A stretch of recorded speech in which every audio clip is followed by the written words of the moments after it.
آج کا ٹاپک ہے رمضان کی آمد سے۔ رمضان آ رہا ہے، برکتوں والا مہینہ آ رہا ہے۔ کوشش کریں اس رمضان میں خوب عبادت کرنے، خوب دعاؤں کی طلب، خوب مغفرت کی دعا کریں۔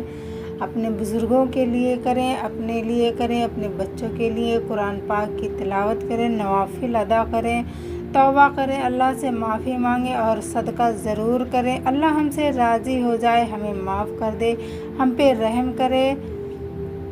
اپنا وقت ضائع نہیں کرنا، ذکر کریں جتنا ہو سکتا ہے۔ کام کر رہے ہیں تو چلتے پھرتے اللہ کا ذکر کرتے رہیں۔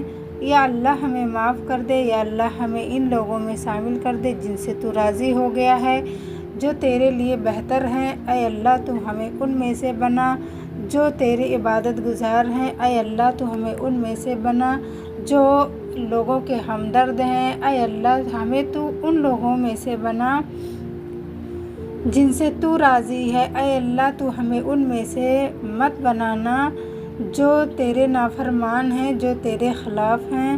اے اللہ مجھے ان میں سے مت بنانا جو خسارے میں ہیں، جو راہ سے بھٹکے ہوئے ہیں۔ یا اللہ ہم گنہگار ہیں، تو ہمیں معاف کر دے، ہم پہ رحم فرما، ہمیں صالح لوگوں میں شامل کر دے، اور رمضان کے بعد بھی ہمیں عمل صالح کی توفیق دینا۔ یا اللہ ہماری دعاؤں کو قبول فرما۔ دعاؤں کے ساتھ ساتھ ہمیں یہ بھی دیکھنا ہوتا ہے کہ آپ کو دیکھنا ہے کہ آپ کی وجہ سے آپ کے پڑوسی تو نہیں تنگ ہیں، آپ کے کسی عمل سے انہیں تکلیف تو نہیں ہوتی۔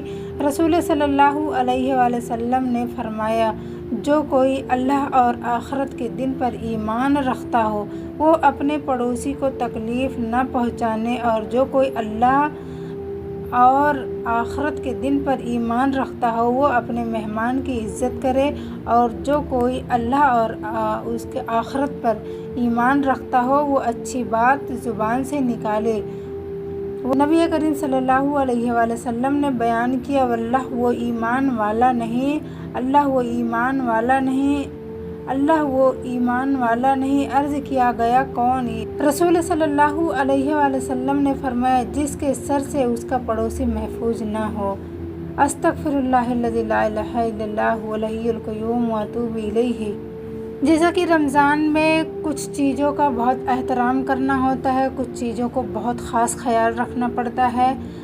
ان میں سے ایک یہ بھی ہے کہ اپنے رشتہ داروں، محلے گلی میں دیکھنا ہے بیوہ کہاں رہتی ہے اور مسکین بھی۔ آج کل سفید پوش لوگ اتنے ہیں ہمیں اندازہ ہی نہیں ہوتا۔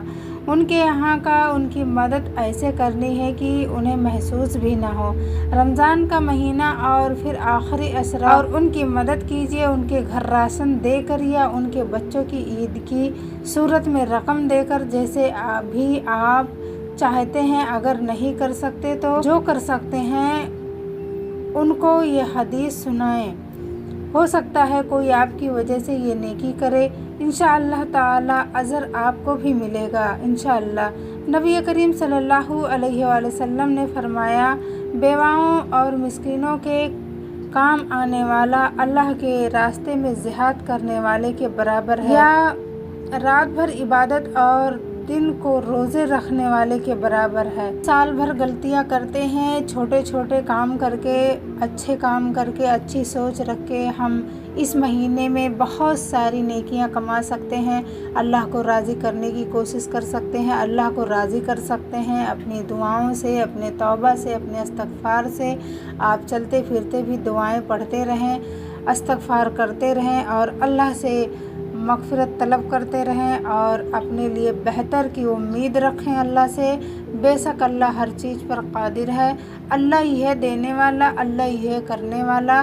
نہ تم کر سکتے نہ ہم کر سکتے، جب تک وہ نہیں چاہے ہم کچھ نہیں کر سکتے۔ رمضان میں زیادہ تر نگاہوں کی حفاظت کریں، رمضان میں اپنے خیالات اچھے رکھیں، رمضان میں اور قرآن کے اور نماز میں اپنا دل لگائیں، ان کے قریب ہو جائیں، بہت قریب ہو جائیں، صبح شام دوپہر اللہ کی عبادت میں مشغول رہیں، کیونکہ یہ ایک ہی مہینہ ہے جو ہمیں اتنی ساری نعمتیں دیتا ہے۔ باقی کوئی ایسا مہینہ نہیں ہے جو ہمیں مغفرت دے سکے،